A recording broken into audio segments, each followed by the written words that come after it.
আমরা প্রতিদিন 5 ওয়াক্ত নামাজে কাবার দিকে মুখ ফিরিয়ে নামাজ পড়ি। প্রত্যেকের মনের মনি উঠায়, হৃদয়ের গহীনে উঠি দেয়, হৃদয়ের মধ্যে বাসনা জাগে যে কাবাকে আমরা কিবলা করে 5 ওয়াক্ত নামাজ পড়ি, সেই কাবাকে জিয়ারত করা, তাকে প্রদক্ষিণ করার মাধ্যমে আল্লাহ তাআলা পবিত্র ধ্বনিতে প্রতিধ্বনিত করে নিজেকে আল্লাহ তাআলার একত্ব বান্দায় পরিণত করতে। প্রতিটি মোমেন মাত্রই তার একটা টার্গেট থাকে, কাবাকে দেখা, কাবাকে দর্শন করা। এই দীর্ঘ প্রতীক্ষিত কাবার সামনে যখন আল্লাহর বান্দারা পৌঁছে যায়, তখন আবেগ আপ্লুত হয়ে যায়,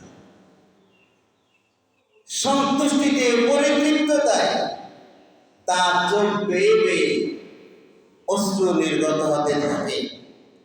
সে অস্থির হয়ে যায়, ব্যাকুল হয়ে যায়, সুযোগ পেলেই কাবাকে সে জড়িয়ে ধরে।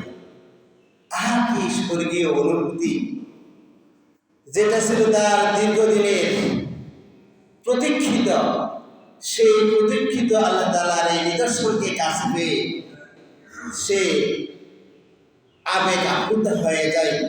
সে নিজেকে সৌভাগ্যবান মনে করে, আনন্দে তার মন প্রাণ উদ্ভিলিত হয়ে যায়। পৃথিবীর সর্বপ্রথম ঘর হচ্ছে কাবা। কাবার পূর্বে পৃথিবীতে আর কোন ঘর সৃষ্টি হয়নি। আল্লাহ রাব্বুল আলামিন এই পৃথিবীতে মাটি সৃষ্টি করার আগে এক সময় ছিল শুধু পানি আর পানি, চতুর্দিকে শুধু পানি আর পানি ছিল, পানি আর পানি থই করেছিল। এই পানির সবচেয়ে মিডল যে স্থানটা, এই মিডলের পানিগুলো ছিল একটুখানি উঁচু, একটা ডিবির মতো। আল্লাহ রাব্বুল ইজ্জত যখন জমিন সৃষ্টি করার জন্য মনস্থির করলেন, আল্লাহর ইচ্ছা মোতাবেক তখন পানি প্রবল বেগে ঘোরা শুরু করে দিয়েছে।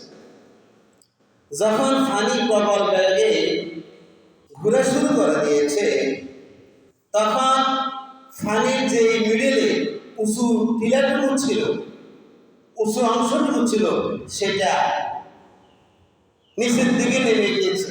আপনারা দেখবেন পানি যখন উঠতে থাকে তখন মাঝখানে কি হয়ে যায়, গর্তের মতো হয়ে যায় না? ঠিক আল্লাহ তাআলার ইচ্ছা মোতাবেক পানি যখন ঘোরা শুরু করে দিয়েছে, পানির যে অংশটুকু একটু উঁচু ছিল সেটা গর্তে পরিণত হয়ে গেছে, এবং সেখানে প্রবল বেগে পানির ঘূর্ণনের কারণে, পানি ঘুরার কারণে ফেনা হয়ে গেছে। এই ফেনাটা একটা ইট পরিমাণ হয়ে গেছে। বিশ্বনবী মুহাম্মদুর রাসূলুল্লাহ সাল্লাল্লাহু আলাইহি ওয়াসাল্লাম বলেন, এই ফেনা যখন ইট পরিমাণ হয়ে গিয়েছে, তখন আল্লাহ তাআলা সেটাকে বিস্তৃত করে দিয়েছে, প্রশস্ত করে দিয়েছে। হাদিসের ভাষায় সুম্মা দুহিয়াতিল আরদ, অথবা আল্লাহ তাআলা ওই ইট পরিমাণ মাটিকে সম্প্রসারিত করে দিয়েছে, বড় করে দিয়েছেন।